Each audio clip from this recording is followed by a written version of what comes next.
Coucou les proches, salut tout le monde, j'espère que vous allez bien. Moi ça va très bien. Aujourd'hui c'est ma dernière journée sur Ho Chi Minh. Du coup ça me fait un peu bizarre de me dire que je vais partir du Vietnam. Et c'est passé vite, c'est passé très vite et en même temps j'ai l'impression d'en avoir vu très peu.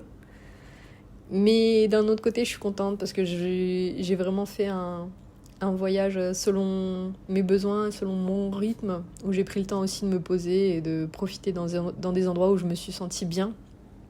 Donc là-dessus, je suis très contente. Et du coup, sur Ho Chi Minh, ouais, il s'est passé plein de choses. Faut que je vous raconte.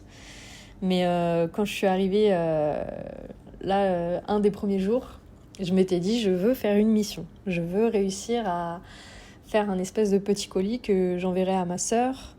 Et je sais que du coup, elle et son copain aiment bien les choses qui piquent. En tout cas, ils ont acheté des sauces qui piquent.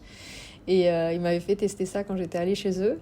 Et je m'étais dit, j'aimerais bien leur envoyer un colis avec ce qui se vend ici. Et effectivement, comme en Asie du Sud-Est, ils sont assez portés sur le piment aussi. Mais je me suis dit, je vais acheter plein de conneries, des snacks, des gâteaux apéritifs, des gâteaux sucrés aussi. Des trucs même où je sais même pas ce que j'achète. Et puis leur envoyer tout ça et puis qu'ils fassent une dégustation. Du coup, je me suis fait ça. Je suis allée faire les courses dans un supermarché. J'ai acheté pas mal de choses. Je me suis même débrouillée à leur demander un carton pour faire ensuite le colis. J'ai acheté du scotch. Sans déconner. Et au final, je rentre et tout, j'essaye de faire le petit colis, et je me dis, vas-y, le lendemain, je vais à la poste et je vais l'envoyer. Mais sauf que je savais pas comment l'envoyer exactement, donc au final, j'avais vu qu'il y avait un DHL pas trop loin, et je me suis dit, go. Donc je me balade en ville avec mon petit carton jusqu'à DHL. Et arrivée là-bas, elle me dit que c'est des envois assez express.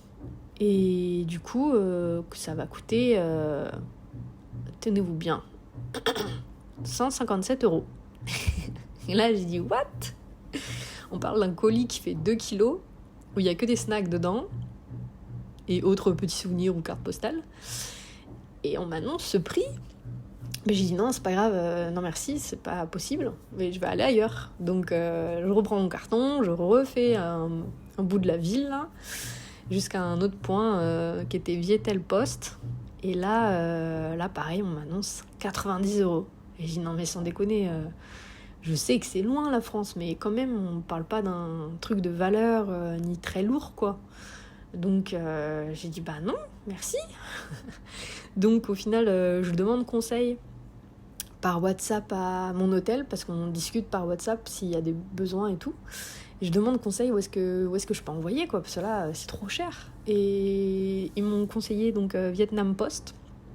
Donc j'ai dit honnêtement, là, c'est la dernière chance. Si ça le fait pas, tant pis, je suis désolée, mais c'est un colis qui ne verra jamais la France. Et du coup, arrivé là-bas, la dame ne parlait pas anglais. Donc heureusement, Google Traduction en vietnamien, ça fonctionne quand même bien. Donc je lui ai demandé, je lui ai montré le colis, je lui ai montré l'adresse de ma sœur. Donc elle a commencé à faire les infos, les papiers, et je lui ai demandé au début, mais combien ça va coûter? Et elle m'a pas donné le prix. Donc elle commence la procédure et tout, et je dis tant pis, hein, elle n'arrive pas à comprendre que je veux connaître le prix avant d'entamer toutes les démarches, mais tant pis, si elle perd du temps, je suis désolée pour elle, quoi. Donc elle fait, faut savoir qu'au Vietnam, il faut laisser le colis ouvert parce qu'ils checkent. Et que du coup, s'il y a des trucs qui ne passent pas, elle le dit direct. Et voilà. Là, c'était un envoi qui allait durer... normalement, il l'aurait reçu 2 mois plus tard. Donc ça me gênait pas, moi, ça pressait pas. Elle a commencé à faire la liste des choses avec le prix. C'est très, très détaillé. Et au final, je remplis toutes les infos et tout machin. Et c'est que au dernier moment où elle me dit il y a 2 options de prix, c'est soit entre 2 à 3 semaines, soit 2 mois. Je dis 2 mois, le moins cher. Et au final, elle m'annonce un prix de 50 €. Et là, je lui ai dit je suis désolée, mais c'est pas dans mon budget, et donc on arrête là, quoi. Et je suis vraiment désolée pour elle parce qu'elle a pris du temps et tout. Et en même temps, dès le début, j'avais essayé de demander le prix, mais bon. Donc malheureusement, j'ai lâché l'affaire et j'ai repris mon colis et je suis retournée à l'hôtel dégoûtée parce que j'avais passé une bonne partie de la journée à faire les 3 points à l'autre bout de la ville, là. Et donc voilà, là-dessus, c'est un échec, mais c'est pas grave, j'aurais au moins essayé. Et puis du coup, j'ai goûté quelques snacks qui étaient pas foufou, hein, donc honnêtement, voilà, il n'y a pas de regret là-dessus, c'est pas très grave. Et puis pour les petites cartes souvenirs et cartes postales, je les mettrai dans mon sac en attendant. Donc ça, c'est fait. Et puis ensuite, le jour d'après, je me suis dit, bon, aujourd'hui, j'espère que ce sera une meilleure journée quand même. Et c'était Noël en plus. Donc je me suis fait une journée vraiment plaisir. Après mon café, je suis sortie de l'hôtel. Et je suis allée dans un salon de massage où ce sont les aveugles ou les malvoyants qui massent. C'est une association.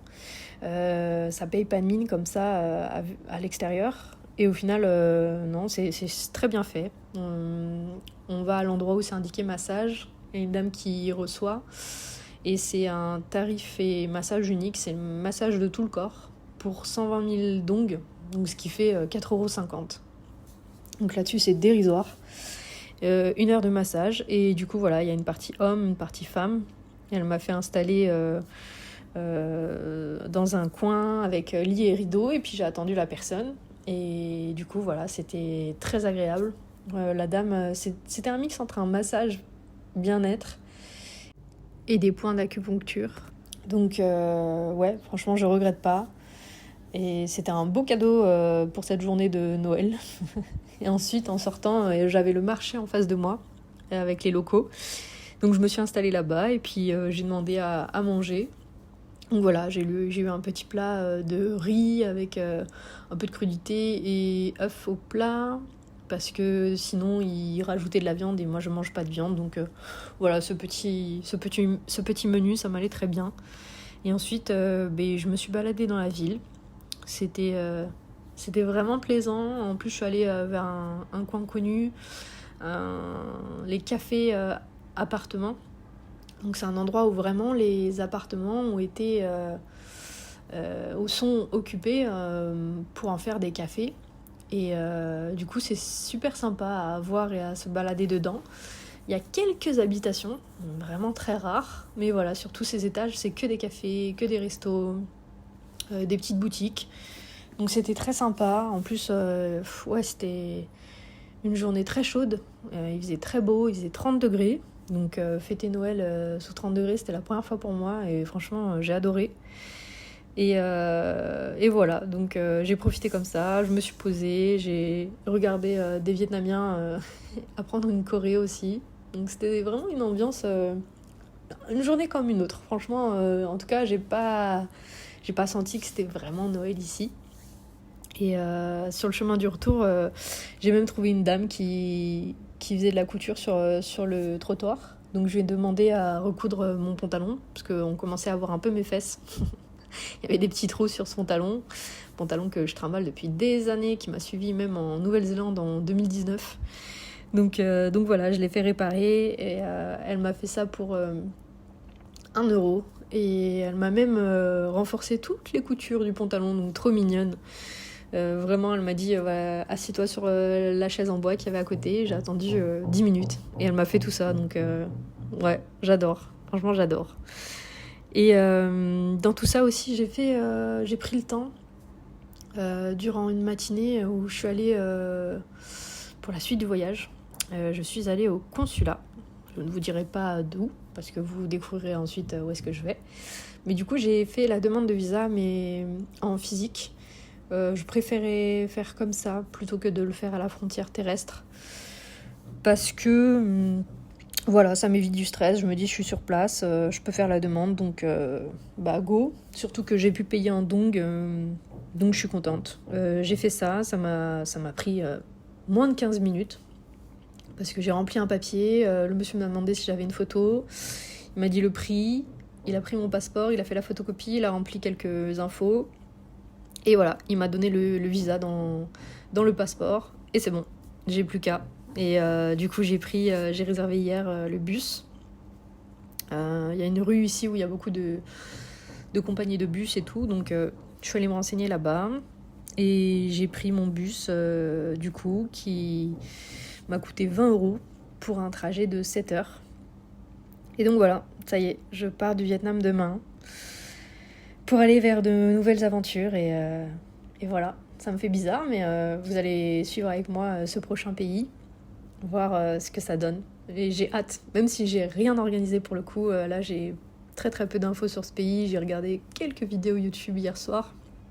Mais sinon, je ne sais pas. Ce sera vraiment au feeling. Donc on verra tout ça ensemble. En attendant, je vous fais des bisous. Prenez soin de vous et à la prochaine. Ciao!